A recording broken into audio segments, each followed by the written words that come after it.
Where's the criminals?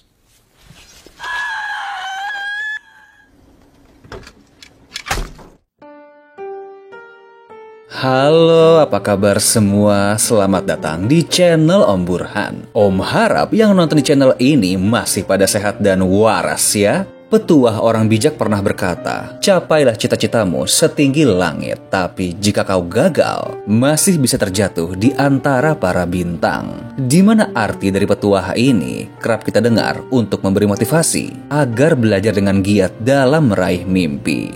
Di mana walaupun gagal, kita masih bisa merasakan indahnya perjuangan kita. Tapi apa jadinya jika ada seorang psikopat yang menerapkan petuah tersebut? Well, skenario ini kurang lebih akan tergambar pada sebuah film psychological horror garapan Lars von Trier berjudul The House That Jack Built yang dirilis pada tahun 2018. Konon ya, film ini sampai dilarang untuk tayang di beberapa negara karena aksi kekerasan serta tema yang kontroversial. Bahkan saat tayang di Festival Film Cannes 2018, beberapa penonton pun pergi keluar akibat gak sanggup untuk menontonnya sampai selesai. Singkatnya, film ini berkisah untuk mendalami pikiran seorang pembunuh berantai yang telah beraksi selama 12 tahun, di mana dia merenungkan berbagai aksinya sebagai bentuk seni tentang sisi gelap manusia. Kenapa bisa begitu? Ya udah, Om coba ceritain ya. Tapi sebelum itu, jangan lupa untuk subscribe dan tonton video ini sampai habis.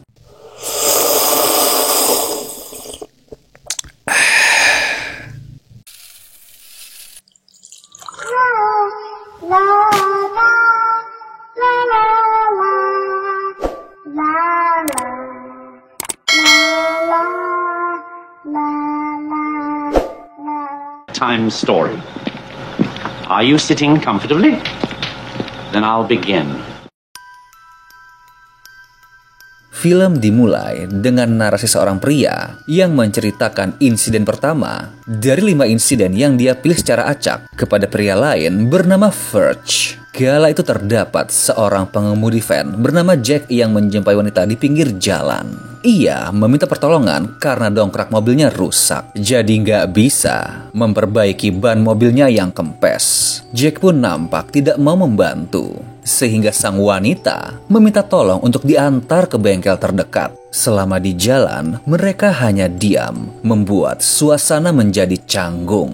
Apalagi sang wanita bilang jika Jack seperti pembunuh berantai atau seseorang yang berpotensi melakukan kejahatan. Namun Jack tetap tampak tenang, seakan gak peduli tentang asumsi buruk yang dilontarkan. Setelah menempuh perjalanan selama 8 km, akhirnya mereka sampai di bengkel untuk memperbaiki dongkrak wanita asing itu. Lalu kembali ke mobilnya dengan harapan dapat segera membenarkan bannya. Sayangnya dongkrak itu patah lagi, jadi mau tidak mau Jack mengantarnya kembali ke bengkel. Tapi sepanjang perjalanan, wanita ini masih saja berasumsi buruk tentang Jack, hingga pada akhirnya dia mengatakan jika Jack tidak akan punya nyali untuk membunuh. Namun Jack yang mendengarnya langsung hilang kesabaran, lalu mengeprek wajahnya menggunakan dongkrak.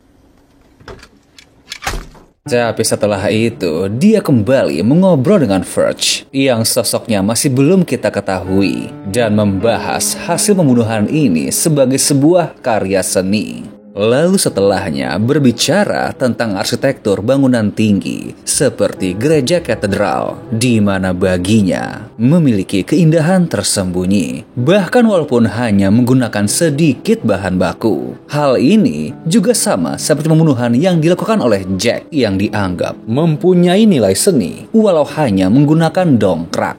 Dikisahkan kalau Jack adalah orang yang bercita-cita menjadi seorang arsitek serta mengidap OCD. Serta dijelaskan juga bahwa sebelum membunuh para korbannya, ia juga telah membeli sebuah tanah yang kelak digunakan untuk membangun rumah impiannya. FYI, sedikit info ya, Obsessive Compulsive Disorder atau disingkat OCD adalah bentuk masalah kesehatan mental yang membuat pengidapnya mempunyai pemikiran dan dorongan tidak bisa dikontrol yang sifatnya berulang. serta munculnya perilaku kompulsif. Misalnya mencuci tangan hingga berulang kali setelah melakukan kontak langsung terhadap sesuatu yang menurutnya tidak bersih. Gejala OCD bisa datang dan pergi atau mereda seiring berjalannya waktu, tapi bisa juga menjadi lebih buruk. Namun para penderita bisa mencegah munculnya gejala dengan menghindari kondisi yang dapat memicu munculnya obsesi. Namun ada pula yang memilih mengkonsumsi minuman beralkohol atau obat penenang untuk mengurangi gejalanya. Karena OCD yang dia idap, Jack harus selalu membersihkan sesuatu sebelum meninggalkan ruangan. Pengalaman jenis ini pernah dia alami ketika di dalam ruangan pendingin Prospect Avenue.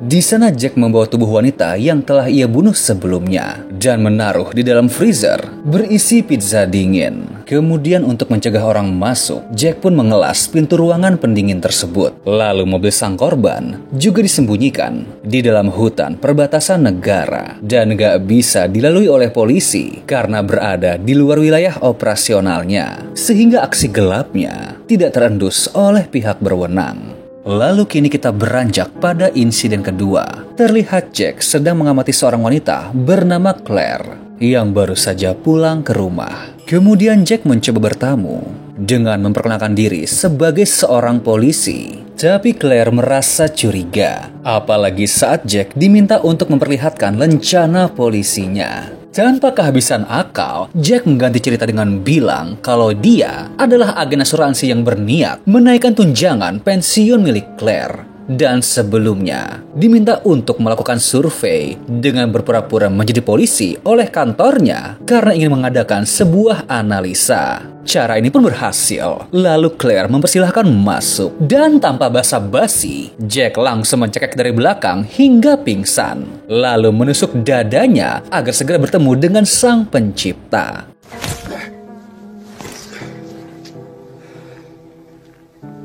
Kemudian memotret jasadnya di atas kursi untuk melampiaskan naluri senimannya. Setelah itu, menyeret jasad naas tersebut ke dalam van. Tapi Jack yang memiliki OCD malah berulang kali balik masuk ke dalam rumah karena berpikir telah meninggalkan jejak TKP. Walaupun di kejauhan, dia mendengar suara sirine polisi mendekat. Dan benar saja, seorang petugas pun datang menghampiri, kemudian meminta mengecek mobil Jack. Untungnya, dia telah menyembunyikan jasad Claire di dalam hutan, lalu mengarang cerita kalau dia datang ke sana untuk mengecek keadaan Claire. Dan akhirnya mereka berdua masuk ke dalam untuk menyelidiki keadaan rumah. Selama penyelidikan, Jack menyentuh banyak barang, di mana hal ini dilakukan agar merusak area TKP, sehingga sang polisi memintanya untuk pergi. Kesempatan ini pun dimanfaatkan Jack untuk mengikat jasad Claire di belakang van, lalu dengan panik menyeretnya sepanjang jalan hingga ke ruangan pendingin yang telah menjadi tempat persembunyiannya. Saat sampai dapat kita lihat kalau Jack menjadi resah karena jasad itu meninggalkan jejak darah. Namun tiba-tiba turun hujan deras sehingga menghapus jejak tersebut, di mana Jack merasa kalau dirinya seperti dilindungi oleh Yang Maha Kuasa. Saat di rumah, ia pun mengkolase banyak foto orang yang didapatkan dari tabloid dan mencoba meniru ekspresinya dengan tujuan melatih ekspresi dan empati dirinya agar terlihat normal di masyarakat. Sebab dari kecil, Jack merupakan anak yang penyendiri dan introvert.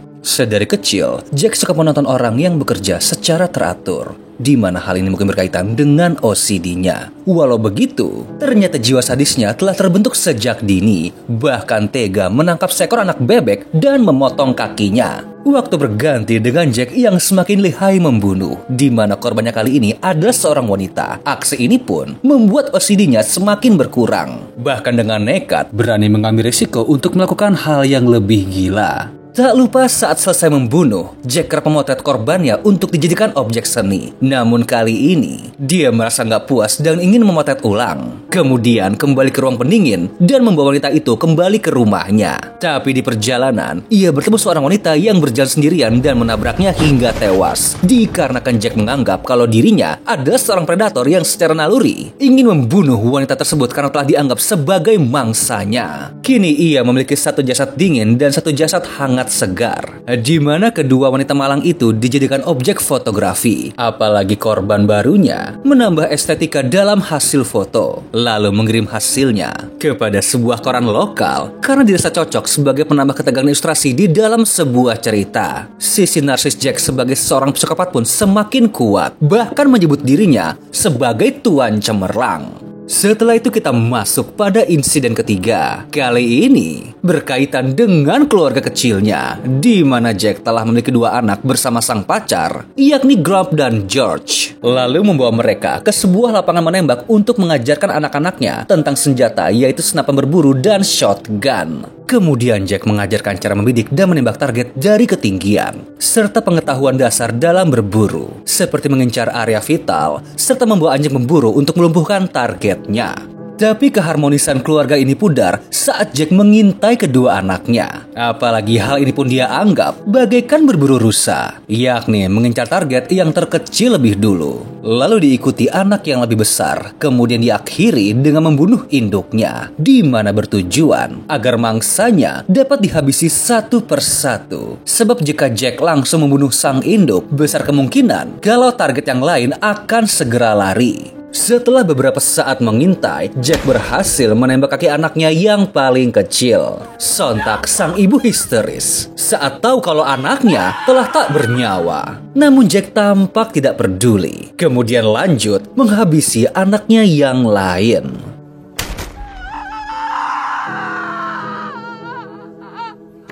Gilanya, setelah perburuan itu, Jack malah mengajak piknik untuk makan bersama di samping jasad kedua anaknya. Lalu bilang kalau hari ini adalah hari yang sangat luar biasa. Kemudian Jack bertanya, berapakah angka favorit sang wanita? Ia pun menjawab 12. Dan ternyata hal ini adalah sebuah permainan. Sebab Jack memberinya waktu selama 12 detik untuk kabur dari sana. Di mana hal ini sama saja tidak memberi kesempatan baginya untuk lolos dari cengkeraman sang psikopat dan berujung tewas bersimbah darah. Setelah itu dia menyusun jasad mereka, diikuti dengan kumpulan bangkai burung gagak yang diatur dengan rapi, sehingga terlihat seperti sebuah karya seni. Jack pun juga kembali berbincang dengan First yang sampai saat ini sosoknya juga belum terungkap, lalu membahas bahwa sebuah perburuan merupakan metafora untuk ungkapan cinta. Jadi mungkin bisa dibilang kalau menurut pola pikirannya, hal gila yang baru saja kita lihat adalah bentuk kasih sayang kepada keluarga kecilnya. Jasad keluarganya pun dibawa ke ruangan pendingin. Namun dia ingin bereksperimen dengan anak bungsunya dengan melakukan taksidermi. Jadi tujuan Jack adalah menjadikan mayat sang anak sebagai bentuk karya seni dengan membuatnya tersenyum. Kini kita masuk pada insiden keempat yang berkaitan dengan asmara. Di sini Jack memiliki seorang pacar bernama Jacqueline yang sedang sedih karena merasa hubungan mereka kurang harmonis. Pada insiden ini pun, Jack juga berpura-pura memiliki penyakit pada kakinya yang membuatnya harus menggunakan penopang. Sebagai pacar yang baik, Jack berusaha menenangkan pasangannya agar kembali ceria dan mau bermesraan seperti sedia kala. Caranya pun berhasil meluluhkan hati Jackwell. Tapi momen mesra ini dia rusak karena Jack kerap memanggil Jacqueline dengan sebutan dungu, sehingga membuat sang pacar tersinggung. Namun Jack memiliki alasan tersendiri, sebab wanita ini tidak mengerti apapun mengenai hal yang berkaitan dengan pekerjaannya. Jadi bisa dibilang kalau ini adalah hubungan yang toksik, karena setelah menghina, Jack kembali merayu pacarnya untuk bermesraan. Bahkan meminta sebuah spidol untuk menggambar pola di sekitar buah dada sang pacar. Kemudian bilang kalau selama ini dia telah membunuh 60 orang dan mungkin pada malam itu akan bertambah menjadi 61. Jekyll yang mendengar menjadi takut kemudian pergi keluar untuk melapor ke polisi yang sedang patroli. Tapi dengan cerdas, Jack malah mengakui pernyataan tersebut dengan emosional. Sehingga sang polisi mengira kalau ini hanyalah sebuah pertengkaran antara sepasang kekasih yang sedang mabuk. Apalagi Jack mencari simpati sambil menangis dan meminta untuk dimaafkan. Sehingga Jekyll yang dungu ini pun dengan lembut memaafkan dan menenangkan sang pacar psikopatnya itu. Lalu saat kembali ke dalam, wanita baik ini ingin menghubungi temannya untuk meminta obat, tapi ternyata teleponnya terputus. Dengan perlahan, ia mencoba keluar dari apartemennya. Tapi secara mengejutkan, Jack terbangun dan mencegahnya pergi. Lalu atas semua keanehan ini, Jackwell pun menyadari jika pacarnya adalah si Tuan Cemerlang, yakni sang pembunuh berantai yang terkenal di koran. Tapi kini pun semuanya sudah terlambat, sebab dia telah terjebak bersama seorang kriminal, sehingga percuma untuk berteriak, apalagi daerah itu pun merupakan lingkungan yang kumuh, sehingga para tetangga tidak memperdulikan teriakannya. Jack pun mengikat dan menyumbat mulutnya agar tidak melawan, lalu mengambil sebuah pisau untuk melucuti pakaian Jackwell dan membahas keresahannya terhadap stigma bahwa pria selalu salah sedangkan wanita selalu menjadi korban. Sebab menurutnya, hal itu nggak adil dan membuatnya geram terhadap pandangan sosial terkait gender tersebut. Kemudian orang gila ini memutilasi payudara Jackwell dan secara nekat menyematkannya pada jendela mobil polisi untuk membuktikan jika omongannya bukanlah bualan semata, di mana buah dada yang lain dia gunakan menjadi dompet kecil. Jika diperhatikan, semua korban Jack selalu wanita yang kurang waspada dan tidak cerdas. Ia seakan meninggikan dirinya daripada para korban yang kurang mujur itu. Jack pun juga menolak konsep agama karena dirasa ajaran agama membuat manusia menyangkal kepuasan alami pada semua orang dan percaya jika dirinya hanyalah gembala atau makhluk lemah. Apalagi dia yakin kalau konsep sadisme yang dilakukan dalam perang merupakan mahakarya terindah ciptaan para ikon dunia, khususnya para penjahat perang. Scene beralih pada insiden terakhir, yakni yang kelima. Kini kita dapat melihat jika Jack telah memiliki varian korban baru, yakni seorang pria muda berkulit hitam, di mana pada saat ini sedang digiring ke dalam ruangan pendingin. Tapi ternyata ia bukanlah satu-satunya, karena telah ada 6 pria lain yang tercanang di sebuah besi dalam kondisi berlutut. Jack pun ingin melakukan eksperimen untuk membunuh 6 orang dengan 1 peluru, seperti yang dilakukan tentara Jerman saat Perang Dunia dikala ingin membunuh pertahanan, namun terkendala keterbatasan amunisi. Tapi saat ingin mengeksekusi, pria hitam yang merupakan mantan tentara ini bilang kalau peluru itu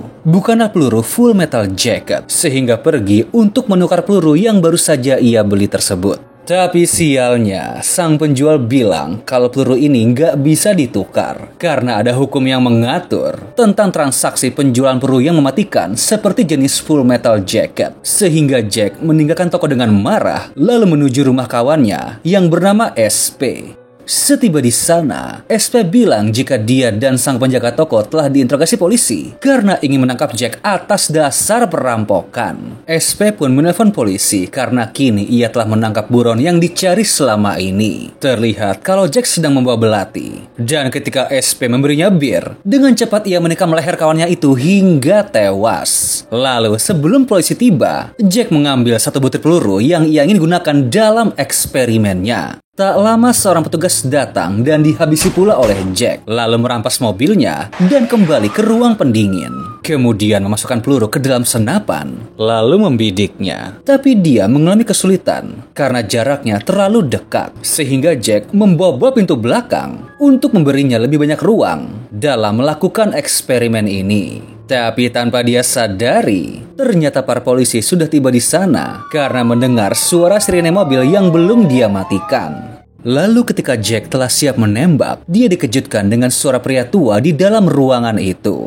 Di mana ada seorang pria tua yang duduk dengan santai. Dan ternyata dia adalah Verge yang bilang kalau selama ini selalu hadir di sekitar Jack. Dan tanpa dia sadari, sosoknya selalu muncul di saat Jack mengambil foto. Verge pun bertanya tentang progres pembangunan rumah Jack yang belum selesai. Dan hal ini membuat sang psikopat menghela nafas karena dia malah berhenti di tengah jalan. Tiba-tiba terdengar suara polisi yang menyuruh agar menyerahkan diri. Namun Verge malah menyarankan untuk segera membangun rumah impiannya, sambil memprovokasi kalau Jack harusnya mampu untuk membuat rumah dari bahan seadanya karena dia adalah seorang arsitek. Mendengar hal ini, Jack pun mendapat inspirasi, lalu secara kreatif merakit rumahnya dari para jasad yang telah ia kumpulkan selama ini. Bahkan gak peduli dengan para polisi yang mulai mencoba mendobrak pintu. Di mana nggak lama, terbentuklah sebuah hunian berbentuk rumah kecil yang Verge nilai layak untuk dihuni. Dia pun masuk ke dalam, kemudian memanggil Jack agar mengikutinya. Dan ternyata di dalam rumah itu terdapat sebuah lubang yang mengantarkan kita pada sebuah epilog berjudul Kata Basis. Pada momen ini, kita semua pasti bingung, sebab Jack seperti sedang menyelam ke bawah air menggunakan gelembung udara. Dan pada akhirnya, sampai di sebuah gua sempit yang berdengung dengan suara teriakan dan siksaan. Verge pun mulai berkisah, yakni selama ribuan tahun, umat manusia kerap mencoba untuk mencari tahu letak neraka. Dan salah satu caranya adalah mencari sumber suara yang kerap terdengar saat mereka menggali ke dalam dasar bumi. Di mana Verge pun bilang, kalau suara dengungan yang terdengar oleh manusia di muka bumi adalah suara siksaan atau penderitaan manusia yang telah terkubur di dalam tanah. Jadi singkatnya, mereka pun tiba di bibir gua. Dan bisa dibilang kalau saat ini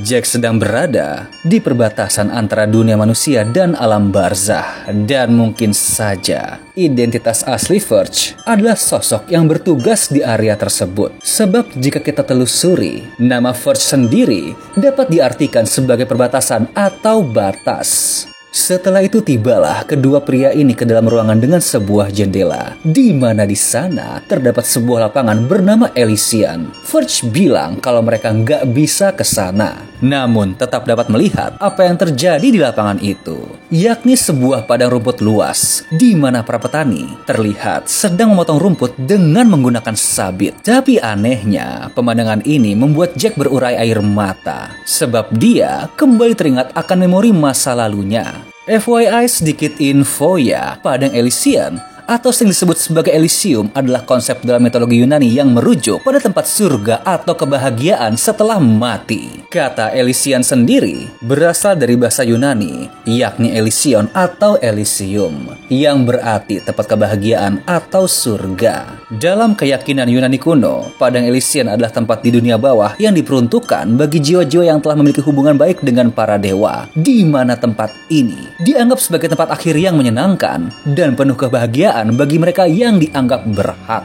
Pemikiran mengenai padang Elysian dapat ditemui dalam berbagai karya sastra dan mitologi Yunani kuno. Meskipun konsep ini mungkin bervariasi di berbagai kisah atau sumber, tapi umumnya dianggap sebagai tempat penuh kedamaian dan kenikmatan bagi roh-roh yang telah meninggalkan dunia ini setelah hidup dengan baik. Lalu langkah mereka sampai kepada sebuah area yang dialiri oleh sungai lava dan tampak sebuah jembatan yang terputus di tengah, di mana Verge bilang kalau ini adalah penampakan neraka terdalam. Suara dengungan yang ada di sana pun semakin memekakan telinga, dan seharusnya Jack nggak perlu berada di sini. Namun Verge membawanya ke sana karena terhibur dengan seluruh cerita yang telah ia simak selama ini. Saat mereka akan melanjutkan perjalanan, Jack malah penasaran dengan tangga yang ada di seberang jembatan. Karena tahu kalau arah itu adalah menuju surga, dia pun mencoba memperhatikan area dinding karena berniat memanjat untuk sampai ke seberang. Tapi Verge bilang kalau belum ada seorang pun yang berhasil memanjat dinding tersebut. Namun gak akan melarang jika Jack ingin mencoba, sebab semua keputusan berada di tangannya. Pada akhirnya, mereka berdua saling mengucapkan kata perpisahan, sebab Jack yakin kalau dia dapat melewati tantangan tersebut. Namun sayang, di tengah usahanya, ia tergelincir dan jatuh ke dalam aliran lava yang membara, yang bisa dibilang kalau jiwa Jack akan kekal di neraka terdalam. Lalu film pun selesai.